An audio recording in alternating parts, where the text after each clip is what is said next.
Dalam keadaan genting, aku rogoh kunci kamar Kakung, lalu berlari ke arah pintu. Rupanya memang kamar Kakung tertutup rapat. Bahkan pintu yang sudah ada di depanku itu tersegel 2 rantai kecil. Pertanyaannya, bagaimana mungkin Bibi bisa menyelinap masuk? Krek, pintu terbuka setelah susah payah kubongkar. Lantas yang membuatku bingung ialah jejeran kotak-kotak besi. Bingung membubuhi pikiranku, bagaimana caraku membuka? Yang mana yang Bibi buka? Rasanya aku semakin frustasi. Ketakutan seakan mendorong tubuhku segera berteriak meminta pertolongan. Pintu kamar Kakung segera kututup rapat kembali. Aku dan segala benda di dalam ruangan seolah saling menatap dalam bisu. Sialnya lagi, aku lupa mengambil kunci koper besi itu di gudang. Di saat itu, kepalaku serasa hampir meledak. Aku seperti terikat waktu. Dadaku berdebar bukan main. Sekilas kulirik pintu. Pintu yang tadinya tenang seketika terlihat bergoyang-goyang. Allahu Akbar! Pekiku tertahan. Bunyi besi tua menguar tajam saat tanganku berhasil menarik penutup segelnya. Aku yang tak tahan dengan bau karat segera menutup hidung dengan ujung baju. Di sana, sebuah kertas minyak menutupi isinya. Tanganku yang bergetar terus menyeruduk ke dalam, semakin merogoh sesuatu yang halus dan lembab memenuhi ruangnya. Apa ini? Saat sibuk berjibaku, tiba-tiba rongga hidungku mencium aroma itu lagi. Bau yang sama persis dengan gulungan kain di ruang tengah. Saat itu, kecurigaanku terhadap Bibi semakin kuat. Tarik ulur antara kain menjuntai membuat jantungku seketika berdetak normal. Aku mencoba menelisik pelan. Ternyata hanya baju-baju lama yang berbahan dingin. Mungkin ini baju-baju almarhum kakungku saja. Pikiranku seakan berkecamuk liar jika bukan dari koper ini. Lalu, bau yang menusuk hidungku tadi berasal dari mana? Waktu sekarang aku perkirakan sudah lewat dari waktu dini hari. Karena badanku merasa pegal, kuputuskan untuk membuka koper yang berada di sisi meja kerja Kakung. Isinya sama, baju-baju kumal berwarna putih gading, tidak berbau amis, juga berbau wangi seperti pertama kali aku membuka koper tadi. Aku segera beringsut mundur, mengintip keadaan di luar yang sudah terlihat tenang. Sampai ketika pagi hari tiba, aku masih memikirkan sosok yang mengikutiku malam tadi. Dia tiba-tiba hilang dari balik pintu, lalu langkahnya terdengar kembali menyusuri lorong. Neng, omamu balik, sana antar dulu ke pinggir jalan. Eyang, tunggu. Eyang terlihat bugar hari ini. Dia yang bersolek rias ketika terhenti saat aku memegang lengannya. Eyang, oma gak dikasih timun suri. Email kemarin sebelum kesini mampir belanja, masih sisa banyak. Omamu ngambil sendiri tadi, Neng. Sana cepetan. Oma gak nunggu hasil keputusan Bang Hasim dan tamu Eyang kemarin. Neng, kamu setuju benaran kalau rumah ini dijual kan? Begitu mataku bersih bobrok lagi. Eyang sudah berubah mellow. Aku semakin terpojok dan merasa bersalah. Bukan ranahku sebenarnya, tapi mengapa aku turut mendukung rencana Bang Hasim sedari awal. Perihal dengan apa yang terjadi sejak kemarin, sebenarnya membuatku bimbang. Aku masih ingin cari tahu banyak soal Bibi dan kamar Kakung. Eyang mau ngomong apa sebenarnya? Kenapa enggak ngomong sama Bang Hasim kalau Eyang masih kekeh dan ragu menjual rumah? Rumah ini punya Eyang. Kita yang pihak keduanya beri masukan dan sugesti. Semua keputusan tetap ada di tangan Eyang. Intinya, Hasim harus tahu apa yang Eyang lihat soal si Lija. Mendengar hal yang Eyang utarakan membuat keningku berkerut. Eyang lihat waktu itu. Benar Bibi atau makhluk jadi-jadian? Email sudah periksa tadi pagi. Di koper Kakung isinya cuma pakaian. Seketika raut wajah Eyang berubah. Bola matanya melebar, meninggalkan guratan aneh. Lagi pula, kunci kamar Kakung masih tersegel penuh. Kunci koper besi juga masih ada di gudang. Gimana bisa Bibi dapat itu di tengah ramainya rumah? Eyang gak bohongin email kan? Sambungku. Tangan putih yang tadinya aku pegang tiba-tiba melepaskan diri. Kamu ngomong apa toh, Neng? Eyang bohongin kamu buat apa? Kamu tanya saja sepupumu langsung kalau ndak percaya. Hasim bahkan bilang ke Eyang kalau temannya yang bernama Owar pernah datang ke rumah Lija sendirian untuk mencari bukti Kamu tanyakan langsung saja apa yang terjadi sama dia. Baru kamu ngomong kasar sama Eyang. Kamu dengar dia dulu, baru ngomong kalau Eyang ini penipu. Dek. Ucapan Eyang membuat bibirku keluh. Aku segera mengikuti langkah lebarnya menuju Andong. Andong itu berhenti tepat di depan pagar. Oma Pur memberikan wejangan kecil sebelum pamit. Aku menunggu Oma menyampaikan sesuatu soal rumah Eyang, tapi sepertinya beliau masih tak acuh. Saat barang-barang Oma sudah naik, aku dan Eyang beringsut mundur memberi jalan. Tanpa aku duga, Oma melambaikan tangannya agar aku mendekat. Posisiku seketika berubah. Aku berlari kecil menuju Oma duduk. Makan yang Oma masakan buatmu ya. Nggih Oma, Oma tidak nunggu keputusan Bang Hasim soal. Sudah dibilang, ora usah jual rumah. Kamarmu dibersihkan saja. Jangan gantung sembarangan karena kotor. Oma menutup bibirnya seketika, seperti sudah enggan membalas ucapanku tadi. Bang Kenek itu mengambil alih jalan. Kulihat Oma menatap Eyang sekilas, lalu menatap rumah dengan raut tak terbaca. Saat Andong melenggang pergi, segera ku tarik lengan Eyang kembali, mengambil dompet, kemudian mengantar Eyang ke rumah tetangga, karena aku harus menemui Bang Owar. Neng, Eyang bukan barang titipan. Tidak perlu ke tetangga begini.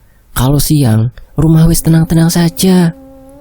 Eyang, pertama email ingetin ya Yang. Tadi kalau jangan makan buatan Oma. Yang kedua jangan sentuh sampah gulungan putih di ruang tengah itu. Ketiga, jangan terima tamu asing, apalagi laki-laki selain Bang Hasim hari ini. Keempat, aku memutuskan ucapan Eyang karena waktu memburu. Iya Neng, ayo Eyang tunggu email pulang ya. Jangan pulang kalau email gak jemput. Hari itu aku berjalan kaki sambil mencatat tentang keanehan baru di buku sakuku. Poin pertama yang tertulis adalah sayur ubi kayu yang Oma buat hambar. Menunya sama seperti makanan bibi Lija selama ini. Saat tengah berjalan, sebuah andong melintas dari arah berlawanan. Bersama dengan itu, suara nyaring milik adik sepupuku tiba-tiba terdengar. Mbak mau kemana? Rere, tegurku. Langkahku melesat. Rere terlihat santai mencomot keripik singkong dari kantong kreseknya. Kamu yang mau kemana, Re? Lah, mau ke rumah lah. Enggak, kamu jangan masuk ke rumah dulu, Re.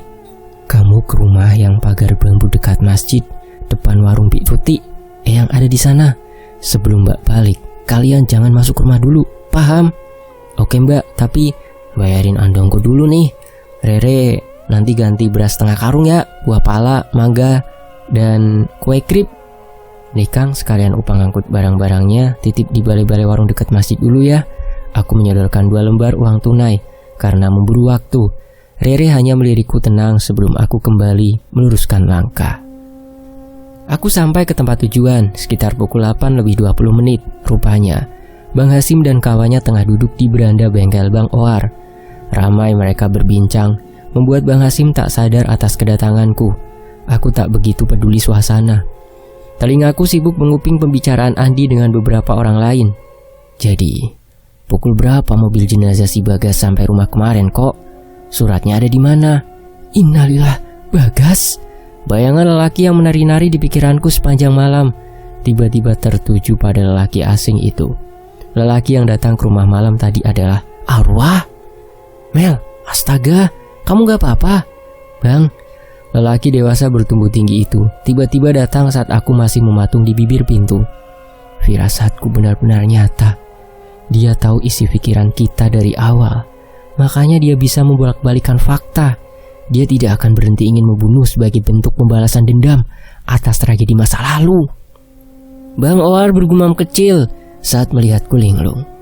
Tubuhku nyaris jatuh mendengar yang baru saja Andi dan kawannya ucapkan. Dek, Bang Hasim memanggil panik. Tangan kekar milik Bang Owar seketika terangkat. Ia mengirim sinyal pada Bang Hasim bahwa aku baik-baik saja. Padahal dadaku seperti terhantam benda berat mendengar kenyataan jika Bagas baru saja meninggal dunia. Bang Hasim dibantu yang lain menuntunku ke balai kecil. Sedikit berjarak dari kawannya duduk, disodorkannya sebotol mineral. Lalu beliau memberiku minyak obat pereda sakit kepala. Tapi email yakin sekali semalam yang datang ke halaman rumah Eyang mirip Bagas. Demi Allah bang, aku berani sumpah. Bagas meninggal kemarin sore dek. kamu mungkin berhalusinasi. Kamu jangan merasa bersalah dan menyangkut pautkan kematiannya dengan rumah Eyang. Kematian itu sudah jauh digariskan oleh Allah. Bagas meninggal di usia mudanya karena terjadi penggumpalan darah di organ jantung. Bang Hasim seperti memberi wejangan padaku, tapi jujur, aku belum bisa menerima kenyataan. Mata kepalaku melihat sendiri, orang itu memang datang ke rumah Eyang.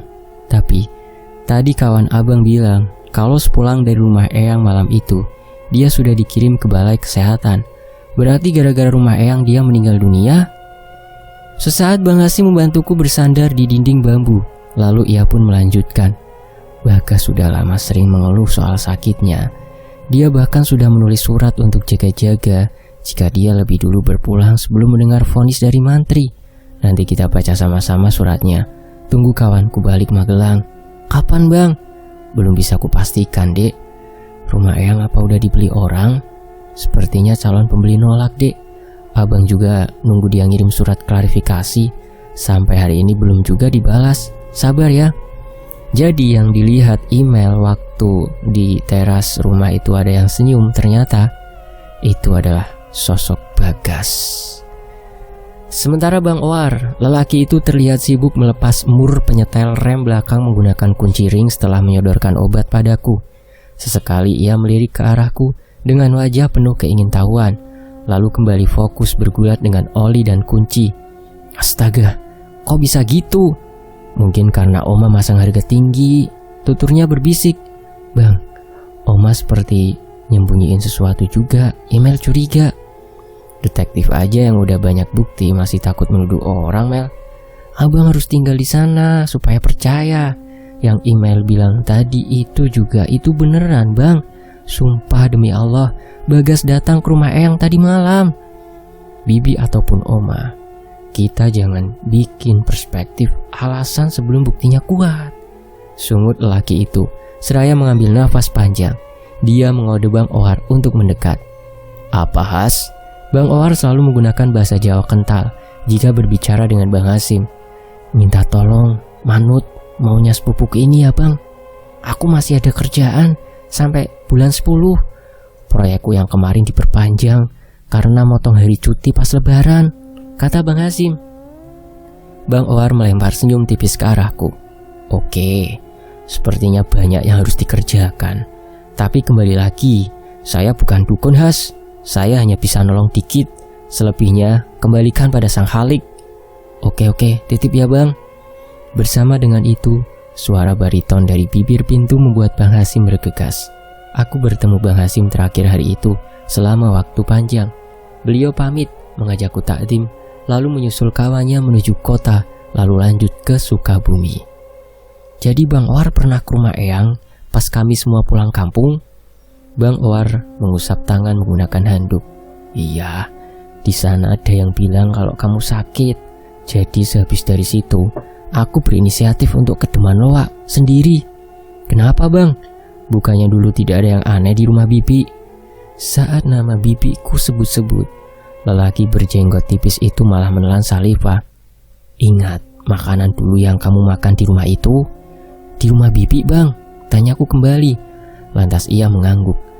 Pemantik di tangannya susah menyala seperti biasa, sampai akhirnya berhasil ia nyalakan. Sesekali bau bekas asap rokok lewat di depan hidungku. Angin di pagi ini sepertinya bersahabat. Sayur singkong dimasak buntel. Email sudah bilang sejak awal kalau Bibi selalu bawa menu itu tiap ke rumah. Tapi abang bilang tidak ada yang aneh. Abang juga makan itu kan? Tiba-tiba pemantik di sela jarinya terjatuh. Bibirnya saling mengatup, seakan terlihat tertekan. Saat itu aku sadar ada yang tidak beres. Aku memutar badan, mendekat, mengunci kedua netranya, mencari jawaban atas kegelisahan yang tergambar di raut wajahnya. Dia kasih menu yang berbeda. Saya tidak makan masakan seperti itu. Kala itu tubuhku benar-benar terasa terguncang. Ucapan Bang Owar baru saja berhasil membuatku tercengang. Saya disuguhi orak-arik telur dan sayur lain. Makanya saya bilang tidak ada yang aneh. Keanehan baru saya rasakan di malam 4 hari kamu meninggalkan Siliwangi.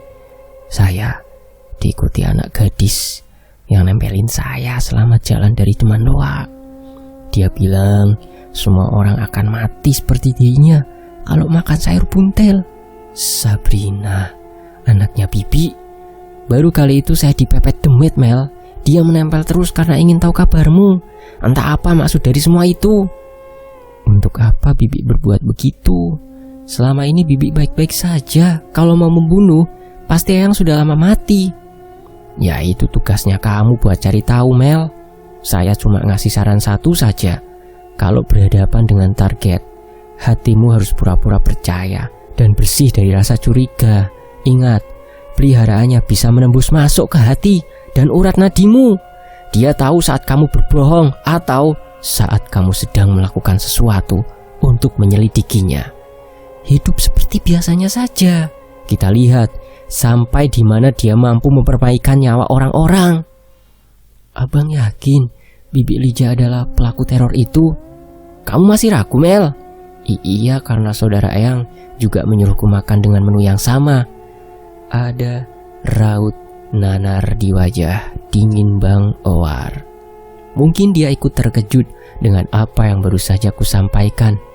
Bang Owar lalu meninggalkan kursi, meninggalkan aku yang sibuk memikirkan banyak hal.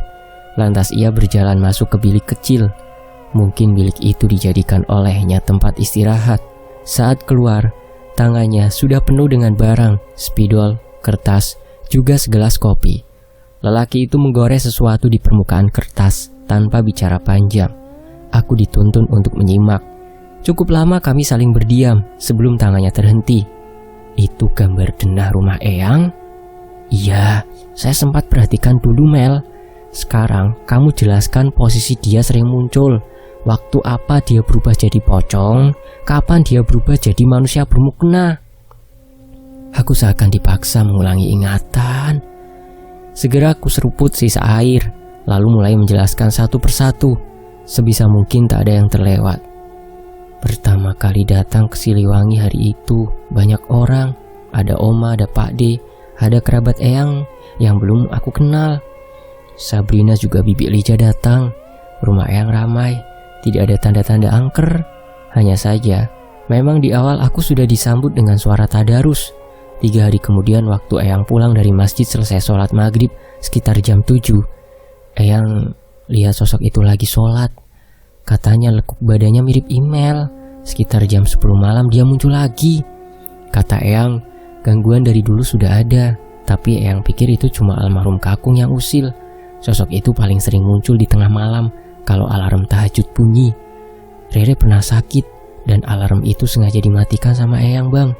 Terornya makin menjadi-jadi dan waktu kemunculannya sudah tidak menentu. Sampai dia masuk ke tubuhku, aku kesurupan.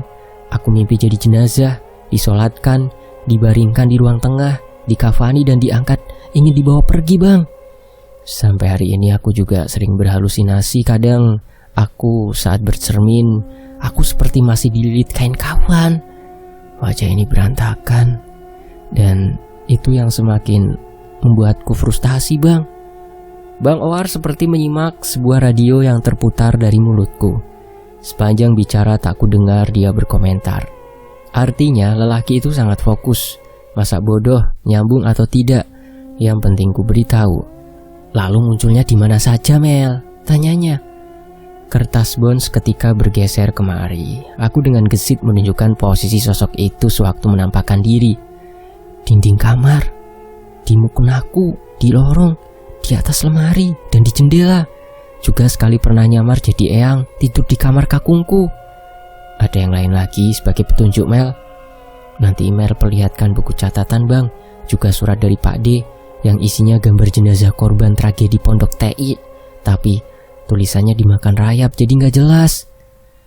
Rumah dengan halaman yang sangat luas dan rimbun menyambut siapa saja yang datang. Aku masuk diikuti lelaki kurus berjenggot tebal dari warung depan masjid. Beliau memasukkan beberapa barang bawaan Rere yang lumayan banyak tadi pagi. Barang-barang itu memang banyak karena kata Eyang, Rere akan tinggal di sini sampai kuliahnya selesai. Punten Neng, ditaruh di mana? Langsung ke dapur, Pak.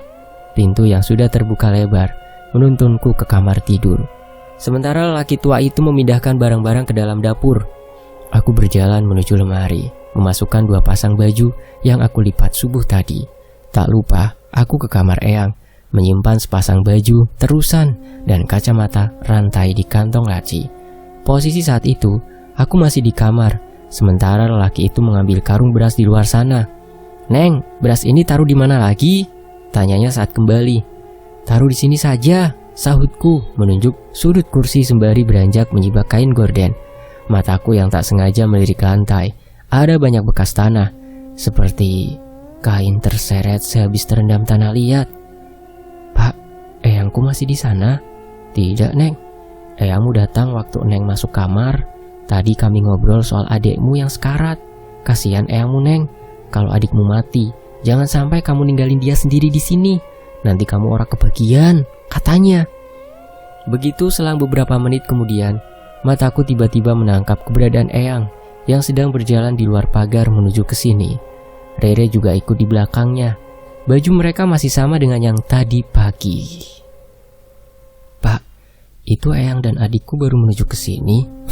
"Mungkin Pak E berhalusinasi." "Hah?" Serunya tertahan. Lelaki tua itu sempoyongan ke arahku, ikut mengintip kedatangan Eyang dan Rere di jendela. "Terus yang di lorong itu siapa? Astagfirullahaladzim, Allahu Akbar." Tubuh lelaki tua itu bergetar hebat. Bukan main perubahan wajahnya. Otot rahangnya terlihat mengeras. Matanya menengadah ke arah langit-langit rumah. Tangannya mengelus dadanya kencang. Sebelum ia lari tunggang langgang keluar rumah, ia sempat menatapku dengan pupil melebar. Pak Didin kenapa, Neng?" Cerita lelaki tua yang ternyata bernama Pak Didin itu baru kuungkap setelah keadaan rumah tenang. Dan setelah Eyang menyuruhku membersihkan lantai kotor tadi, menyapu gulungan asing itu keluar rumah. Bahkan Rere sudah memegang gulungan itu, hendak dipindahkan sampai ke pagar. Untung saja segera aku tahan. "Biarin di situ aja, Re. Nanti teman Mbak datang ke sini, suruh periksa." Kemudian setelah semuanya beres, kami bertiga kembali berkumpul di tempat bekas lantai kotor tadi. Aku melihat Eyang begitu tajam memperhatikan ruangan. Menurut Rere, jika kita ukur dari segi etimologi, mungkin ada anjing masuk, Yang. Eyang memicing tajam, sementara aku menghela nafas. Mendengar Rere tiba-tiba jadi detektif konyol membuat pikiranku buyar dan berantakan. Eyang lalu memperhatikan seluruh dinding ruangan rumahnya. Mungkin beliau juga turut mencari-cari jawaban atas isi pemikiran Rere. "Nyamuk aja mustahil masuk, Re. Piye carane anjing bisa masuk? Kecuali lewat pintu belakang atau pintu depan. Semua pintu kan dikunci rapet." Eyang bersungut menyadarkan. Di sisi lain, sampai selesai Isya, Bang Oar tak kunjung datang. Mungkin beliau masih sibuk bekerja. Aku pun ikut Eyang ke masjid. Sementara Rere sedang pelatihan bersama teman organisasinya. Kami sudah jarang sholat berjamaah di rumah. Bukan sudah tak mau, tapi kami sengaja tidak melakukan itu demi kebaikan bersama. Rumah Eyang sudah jelas tak aman. Setiap detik beraroma bangkai. Sering juga terdengar suara bising orang mengaji, padahal hanya ada kami di sini. Suara tetangga Eyang tidak mungkin terdengar karena rumah ini kedap suara, juga terletak lumayan jauh dari jalan raya. "Yang, gimana kalau suruh teman majelisku pengajian di rumah nanti?" Belum sempat Eyang menjawab, suara motor Vespa terdengar dari arah depan. Rupanya Bang Oar baru datang. Untung saja aku sudah pulang dari masjid. Kami bertiga segera masuk ke rumah. Eyang terlihat begitu semangat menyambut tamuku itu. "Kamu sudah dengar cerita Hasim soal yang sewa rumah kemarin, Ar?" "Iya, Mbah Ratu. Ruwet juga. Siapapun dalangnya, tidak bisa dibiarkan. Kita lebih berakal dibanding makhluk sesat itu." "Kenapa, Bang? Kok yang nggak cerita ke email?" "Oh alah, Neng. Tamu yang nyewa rumah ndak tahan sampai semalam. Yang nyewa teman kampusnya si Hasim, cewek-cewek." "Hah? Apa yang terjadi, Yang?" "Baru masuk, temennya langsung kesurupan, loncat-loncat mirip pocong, sambil lari keliling rumah. Mau gantung diri di kamarmu. Untung ditahan rame-rame." Sesampai di tangga rumah, Bang Oar langsung memintaku menunjukkan gulungan asing tadi. Perasaan was-was ketika muncul saat kami melihat Bang Oar memegangnya dengan berani. Pakuh. Pelita di tengah teras memperjelas sebuah kain putih dalam genggaman Bang Owar. Pandanganku tertuju pada sebuah paku besi berukuran lebih panjang dari telapak tangan. Eyang bahkan ikut memegang paku itu, karena seumur hidup kami belum pernah menemukan paku sebesar pencungkil bata.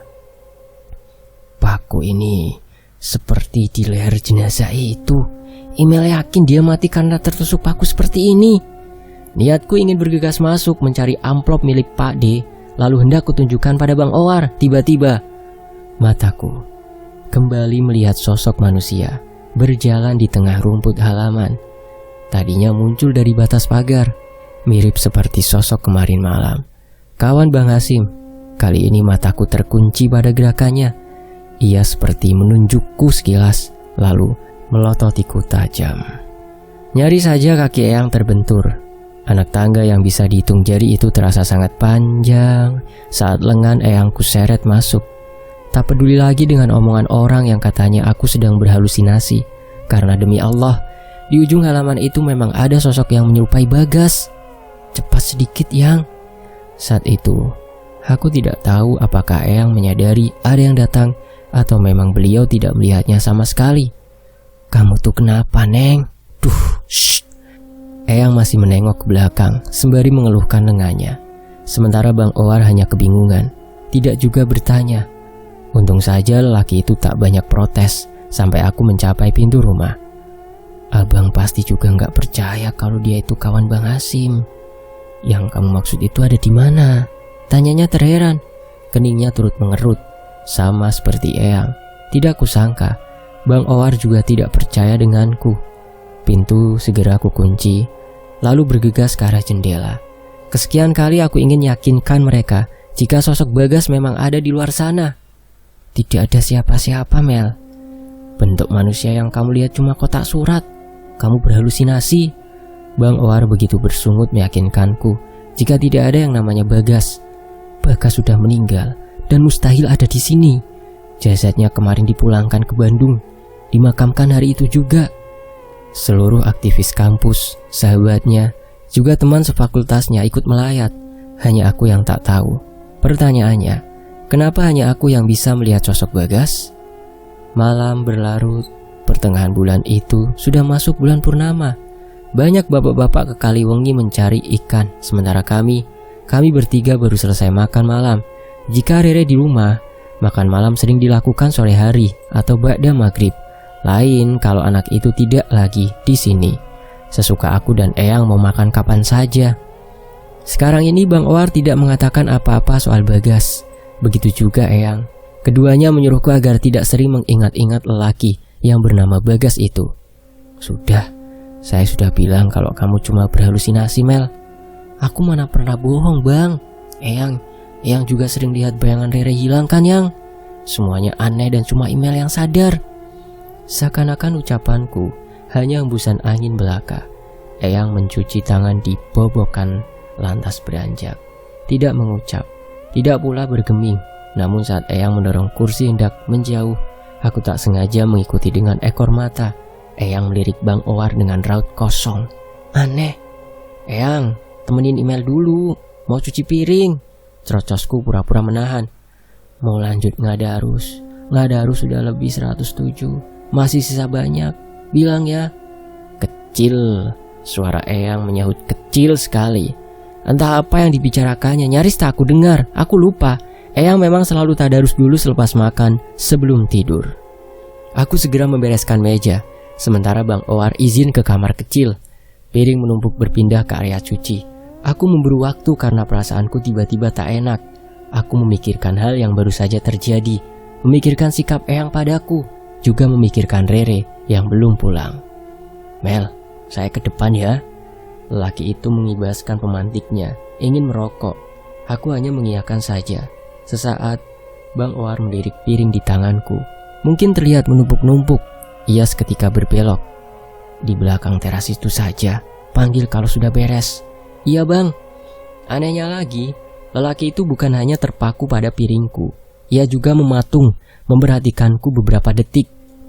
Rumah Eyangmu ini 10 kali lipat lebih ganas dibanding rumah Sang Kartika. Luar biasa. Jangan nakutin Nimel bang, cecarku. Lagi-lagi ia hanya membalas dengan satu helaan nafas berat, kemudian beranjak. Aku tidak bisa memperhatikan lebih lama. Teras belakang sangat minim penerangannya. Menunggu waktu panjang segera mengikis malam, pikiranku tiba-tiba tertuju pada pembahasan yang tertunda dengan Bang Owar tentang gambar dari amplop yang dikirim Pak D. Usai membereskan dapur, Bang Owar juga belum kembali. Cepat-cepat, pelita ku arahkan ke pintu, hendak memanggil ia segera masuk karena angin malam begitu kencang. Bang, ayo masuk! Rupanya lelaki tinggi itu tengah berdiri tepat di bak sampah. Bak yang dulunya ditempati Rere membakar mukena asing sebelum pocong itu. Sudah? Iya, ngapain di situ bang? Tanyaku ingin tahu. Langkahku terayun segera mendekat. Bang Owar terlihat menyembunyikan sesuatu. Aku bisa membaca raut wajahnya meski ia diam-diam seperti itu. Mukena itu ada di mana? Enggak tahu bang, selama hari itu. Kamu udah periksa seluruh bangunan di rumah ini? Terakhir pas Rere kesurupan bang, mukena itu hilang. Eyang sudah cari sampai ke gudang, sampai ke ruang tempat jemuran, gak ada. Tapi memang lebih sering sosok itu jadi pocong. Bersambung, nantikan kelanjutannya di Fakta Sejarah. Terima kasih Kak Sulepena, terima kasih teman-teman. Wassalamualaikum warahmatullahi wabarakatuh. Alhamdulillah.